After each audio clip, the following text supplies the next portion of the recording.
네, 새롭게 출발한 일본 이시바 내각 한일 관계에는 어떤 영향을 미칠지 자세히 짚어보겠습니다. 양기호 성공회대 일본학과 교수와 이야기 나눠보겠습니다. 어서 오십시오. 네, 안녕하세요. 네. 자, 이시바 시게루 총리가 어제 이제 공식 취임을 했습니다. 보니까 12선 의원인데 우리에게 익숙한 인물은 아닙니다. 어떤 인물인지 소개를 좀 해주시죠. 아마 좀 전형적인 일본 세습 정치가가 아닌가 하는 생각이 드는데요. 네. 아버지도 참여연 의원이었고 또 현 지사도 했습니다. 그리고 나서 이제 게이오 대학을 졸업하고 네. 정치가가 된 지 무려 한 38년이거든요. 네. 그리고 나서 12번 당선을 했으니까 그런 점에서는 굉장히 전형적인 일본의 세습 정치가다 이렇게 볼 수가 있습니다. 네. 그런데 이제 그런 점이 좀 전형적인 거라면 비전형적인 것은 약간 이제 기독교 신자입니다. 동안 한 4대째 기독교 신자이고 해서 굉장히 일본 내에서 야스쿠니 신사는 절대 참배하지 않는다. 네. 그다음에 식민 통치에 대해서는 또는 위안부 문제에 대해서는 한국민이 납득할 때까지 사죄해야 된다라는 식의 상당히 이제 우리 한국의 과거사 문제 이해하는 그런 전향적인 자세를 보이고 있습니다. 네. 또 한편으로는 이제 상당히 저 방위 문제라든지 이런 부분에 관심이 높아가지고 본인으로서는 이제 그 방위 대신도 역임하고 해서 네. 이 부분에 대한 해박한 지식도 가지고 있고요. 그런 점에서 상당히 이제 장점이 아닌가 일본 측에서는 그렇게 보고 있습니다. 네. 단지 앞으로 이제 한일 관계를 어떻게 풀어나갈지에 대해서는 지금 당내 기반이 좀 약하기 때문에 그런 점 좀 미지수로 남아 있습니다. 네.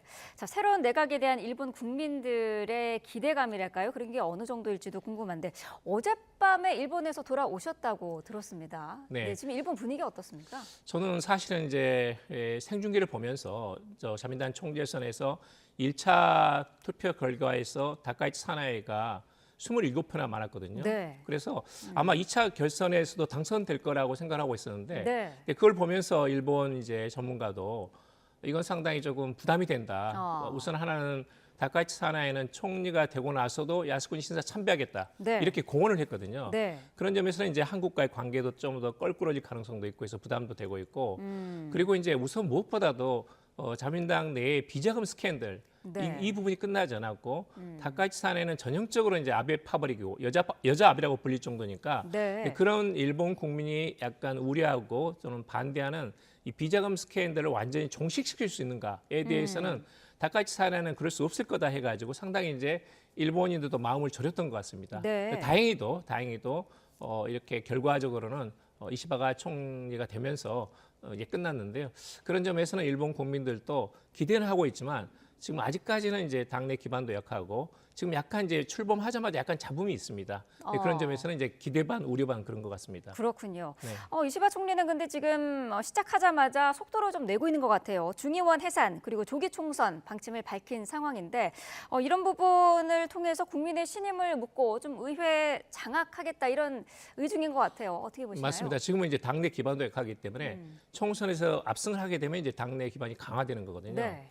그러다 보니까 이제 총선에서 승리를 하려면 이게 지금 인기가 상당히 지금 아직은 기대가 높아졌습니다. 자민당에 대한 지지율도 4% 정도 높아졌고 그리고 개인적으로는 이 이시바 총리를 기대한다는 비율이 한 70% 되거든요. 네. 그래서 지금 이제 약간 본인의 인기가 지금 기대치가 있을 때 해산 총선거를 하는 게 낫겠다라는 입장인데 네. 야당으로서는 사실은 이것은 이제 정직하지 못하다.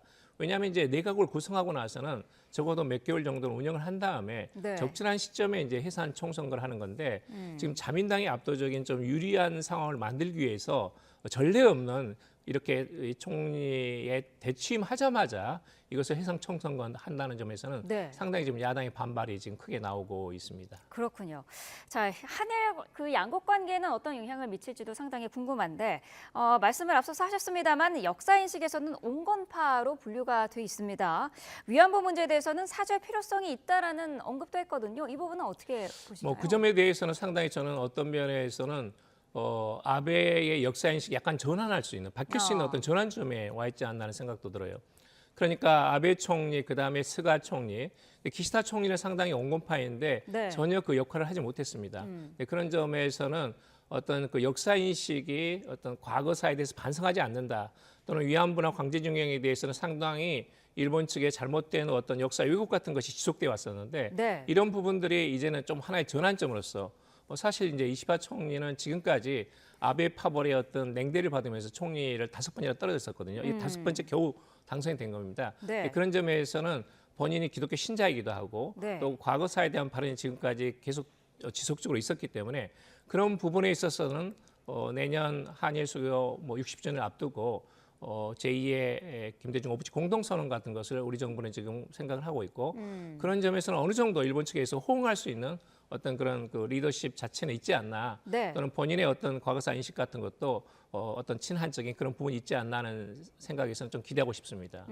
앞서서 교수님께서는 기독교 신자이기 때문에 야스쿠니 신사 참배도 그동안 하지 않았다라고 말씀을 하셨는데 이 야스쿠니 신사에 참배하지 않은 게 종교 문제 때문이었을까요? 아니면 좀 역사의식도 있었을까요? 저는 둘 다 있다고 봅니다. 그러니까 이제 지금 이분이 이제 이시바 총리가 말하는 것은 뭐냐면 한일 관계 악화의 가장 원인은 네. 일본의 식민 통치다. 아하. 예를 들면 이제 창씨 개명이다. 네. 이런 부분이 근본에 있는 것이다. 그러니까 이제 2019년에 한일 간의 갈등이 심해지면서 네. 일본이 수출 규제하고 우리가 이제 지소미아를 중단시켰는데 그때도 마찬가지로 뭐 한국 때리기가 이게 잘못된 것이다. 네. 이 원인의 가장 근본적인 원인을 거슬러 올라가면 일본의 식민 통치라든지 또는 이제 그 창씨 개명이라든지 한국인의 자부심, 존엄감을 크게 훼손시킨 네. 이런 역사적인 경위가 있기 때문에 이 부분을 짚어가지고 일본이 사죄해야 된다.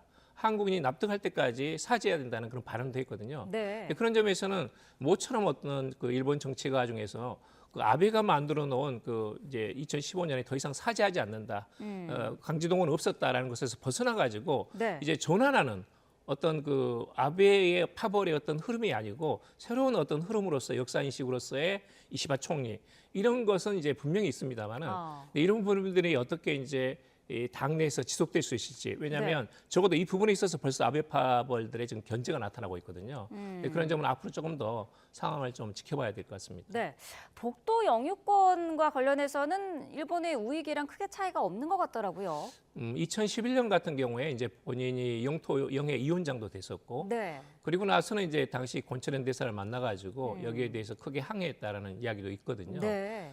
그런데 사실은 이제 이런 독도 문제에 대해서 일본의 정치가 총리가 바뀐다고 해서 금방 이렇게 새로운 국면이 된다는 것은 기대하기 어렵습니다. 네. 사실 영토 문제가 강화된 것은 오히려 일본 민주당 때였거든요. 네. 그러면서 일본으로 본다면 이제 이 중국과의 센카쿠 다요다의 문제라든지 또는 러시아 북방 영토 문제라든지 또는 일본에서 본다면 이제 독도 문제라든지 이런 부분들이 있으면서 영토 영해에 있어서의 어떤 일본인들의 어떤 그런 그 뭐랄까 경계심이랄까 네. 또는 일본 정치가들의 어떤 포퓰리즘 이런 것들이 굉장히 강화되고 있는 측면이 있거든요. 네. 그래서 이시바 총리가 역사 문제에 대해서는 전향적이지만 영토 문제에서도 상당히 양보할 수 있는 그런 부분이 있다라고 생각하는 것은 약간 좀 지나친 거다.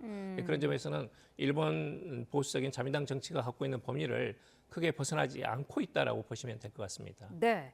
국방 그리고 안보 쪽은 매파로 분류가 돼 있습니다. 아시아판 나토 창설을 주장하기도 했고 또 미국의 핵무기를 일본 내에 공유해야 한다 이런 주장도 했더라고요. 이것은 저는 이제 접근이 잘못됐고 네. 우선 불가능합니다. 하나는 뭐냐면 아시아판 나토라는 것은 본인은 생각하기에 이렇게 쉽게 생각하시면 될 것 같습니다.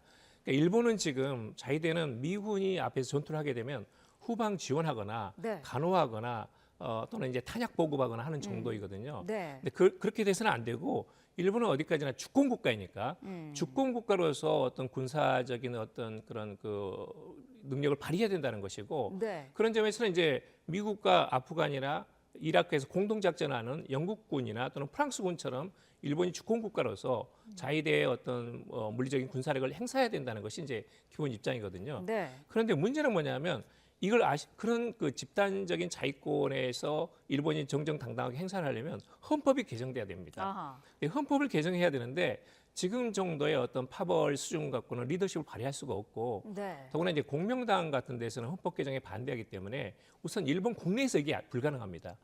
그리고 이제 아시아판 나토라는 것은 미국이 이건 기본적으로 리더를 해야 되거든요. 네. 사실 나토 북대서양 조약기구 같은 경우도 봐도 이건 주로 그 전부 다 그 군대를 지휘하는 사령부는 전부 다 미군들입니다. 프랑스군, 영국군이 아닙니다. 네. 그런 점에서는 미군이 압도적으로 지휘하는 체계거든요. 근데 그런 점에서 미국이 이것을 결국은 주도를 해야 되는데 네. 지금 미국 정부에서 나오는 반응을 보게 되면 노입니다. 네. 나토는 유럽에만 있는 것이다라는 것이 미국 측의 입장이거든요.